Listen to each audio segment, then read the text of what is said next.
In today's video, I'm going to show you guys my step-by-step process from sketch to finished illustration on how I created this digital drawing of Shinobu from Demon Slayer. Let's get right into it. Hello everyone, welcome to my channel. So we are starting with some quick composition sketches for this piece, but unfortunately I don't have the whole sketching process recorded from the start because I forgot to do it 3 years ago. You heard that right, I have no excuses. I made this and recorded it back in 2022. I know what you're thinking, what in the name of procrastination is this? I guess I kind of just kept the drawing files on my computer, saving them for the day where my YouTube channel would magically just create itself. But I finally gained the confidence to start this channel after seeing how well things were going with my Pokemon Go channel, and also after gaining a little bit of experience from that. So I decided I just needed to start. I'll be honest, I was also kind of discouraged by AI art, and I started doubting myself and thinking, what's the point of creating artwork if AI can just do it better and faster than I can? Which is not true. I do not believe that AI art is superior to artwork created by humans, and I hope it's not going to get to that point. But this has been a long-time dream of mine, and I don't want to give up on it just yet. Hopefully this is going to go well. I have so many ideas for this channel. Not all of my videos are going to be time lapses like this one, and I actually want to focus more on art challenges and more of the fun, entertaining stuff rather than tutorials. But I have some drawing videos that I have saved up on my computer for years, and I want to get those out first. I'm sure if I scrapped them all, past me would be very disappointed. Also, I want to make a quick note about my first couple of YouTube videos. You guys are going to notice that I either forgot to record the sketch, or I decided after I made the sketch that, maybe I should record this because it could make interesting content.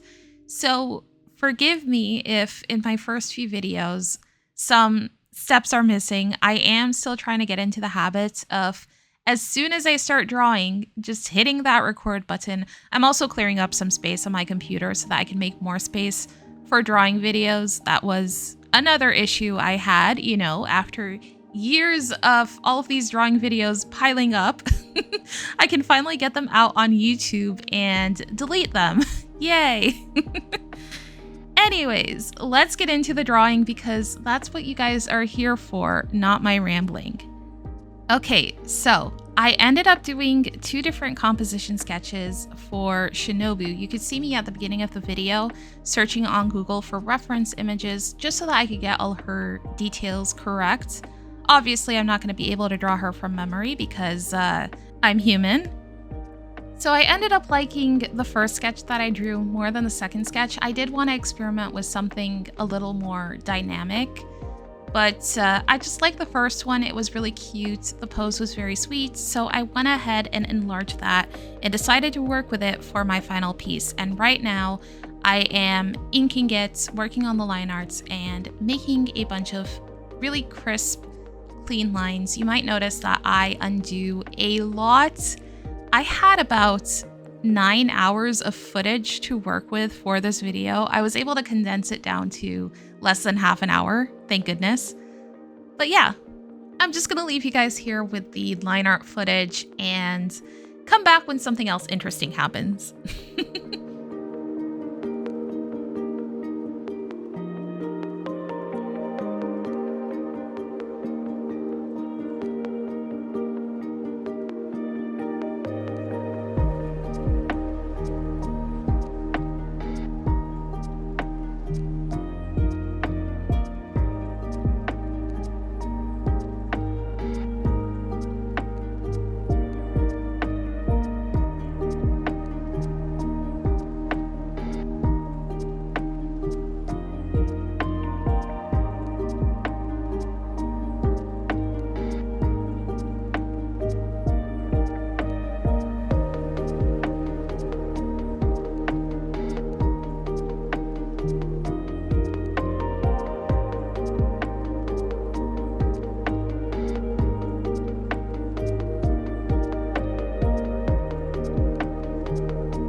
you can see me struggling to draw her second hand because I literally just drew a scribble on the sketch, but then I realized it's not going to work out that way. I have to go back in and modify the sketch and get something I'm a little bit more happy with. So, you know, I go back and forth, but I do like how the hand turned out here. It's a lot better than the first one that I drew. I was able to freehand the other hand though. That one worked out pretty well for me, so I thought I would be able to do it with this one. Couldn't quite do it. My drawing skills are okay, but not quite there yet. Oh, also, I should mention that I have smoothing turned on and it's at 27%. So that's why the lines are like super smooth and clean.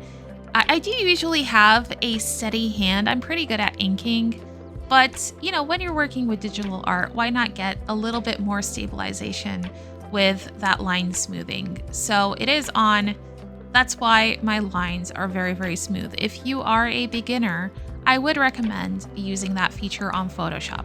I'm pretty sure there is a feature for smoothing in other programs like Clip Studio. I've never used Clip Studio before. Just putting it out there because the lines do look a little bit too perfect. So there is something in the program helping me get those perfect lines.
Okay, so now that I've done the line art, I went ahead and made the background gray. That way I could see the colors better.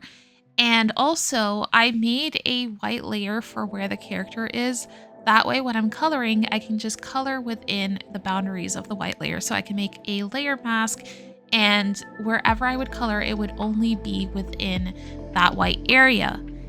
Now, of course, I get lazy and I don't make a layer mask. Instead, what I do is I select the white layer and I just end up coloring it that way. I'm also using the paint bucket to fill in some of the larger areas, but with the paint bucket tool, I do have to go back in close to where the line art is and color in some white spaces that might have been left. I could turn up the tolerance on the paint bucket, but the thing is, with darker colors, if you turn up the tolerance, then it might end up coloring in the line art as well. So I didn't want that. I just went ahead and did it manually. I'm also adding some color to the sleeves. I put the pink and the mint color, and then I went in with a blending brush to get that gradient. I was gonna try to do it with the gradient tool, but I didn't like how it looked. So I just went ahead and manually did that as well.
Okay, so now once I finished all of my flat colors and I'm happy with how they are, I'm gonna go in and add a background because the background is going to determine what color the lighting is gonna be. So when I add highlights and shadows, I'm gonna do that based on the background color. I went for a dark navy background with teal and purple lights, and I kept it simple, just added some brush strokes and then blended them out. In the end, I am going to go in and add butterflies, but for now, I have an idea of what the lighting is going to look like. I also added a gradient layer on top of Shinobu to make her a little bit darker from the bottom and lighter from the top. In the end, I'm going to add a purple gradient layer on top just to tie all the colors in together. And right now what I'm doing is I've gone ahead and created a new layer and set the blending mode to multiply. And I'm going in with a purple brush and painting all the shadows in.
Now that I'm done my shadows, I went ahead and created 2 layers for highlights. One layer is going to be for soft highlights, which is what I added in at first with a diffused brush to get this sort of gradient on top of the character. It sort of makes the character blend in with the background a little bit more. That way it's not standing out too much. And then the second layer is going to be for hard highlights that I create with a hard brush. And that's where you're going to see a little bit more of an edge with those highlights. Both layers I have set to an overlay blend mode, and that is going to allow you to use a colored brush, and it is going to interact with the color that is underneath to create that highlight. I hope I'm describing this correctly, or that it's clear to anyone who's trying to follow along. I'm just trying my best here. But yeah, if you want to go ahead and try out layer blend modes, I would highly recommend it. Use multiply for shadows and overlay and screen for highlights. If I want an even harsher highlight, I will turn that layer blend mode to screen.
All right, so we're almost done with the illustration. There's just one more detail I want to add in the background, and that is going to be her iconic butterflies. I want them to kind of surround her. So I went ahead and I made one butterfly, and I'm just going to duplicate that because I'm not about to sit here and draw hundreds of butterflies. Once I was happy with one, I went ahead and copy and pasted that one. And I'm just gonna adjust the colors of each one. I'm gonna make a few that are lighter, a few that are darker. That way they're not all blending in with each other. And then in the end, I am gonna go in with some fun glitter brushes and add little sparkles on top.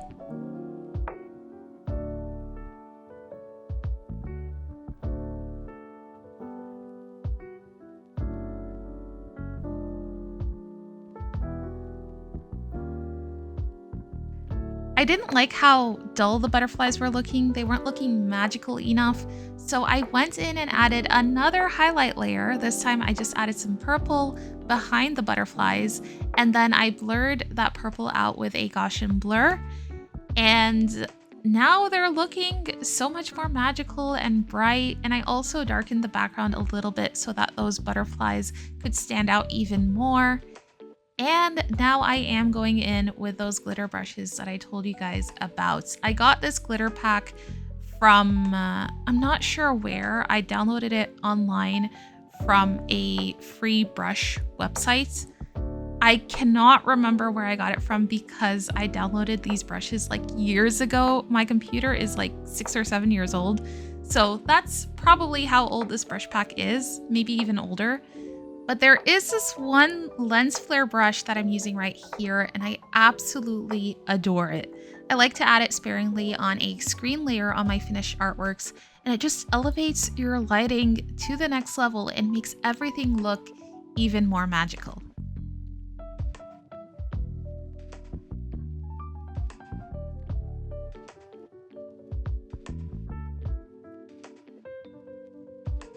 With that, we have a finished illustration of Shinobu. I really hope you guys enjoyed this video. I did end up getting these professionally printed. I got these printed on 2 different finishes of paper. The first one, which I'm really trying to show you guys on camera, is this glittery pearlescent finish. And it's super glittery in real life and shiny and sparkly, but it's not really showing up on camera. And the second print that I made, which is an A3 size, is a watercolor texture paper, and it looks so gorgeous. The colors are a little bit different because they are different printers that had to make these. But the quality of this print, I was super impressed with. It is on watercolor paper. It has that texture and it is just stunning. It looks like a traditional painting, sort of. You can still tell it's digital, but it does have that beautiful texture. Now I am going to be selling these at my Comic-Con booth, but it is a goal of mine to eventually have an online store where I can make these available to anyone who's interested. But thank you guys so much for watching. That is going to bring us to the end of our video.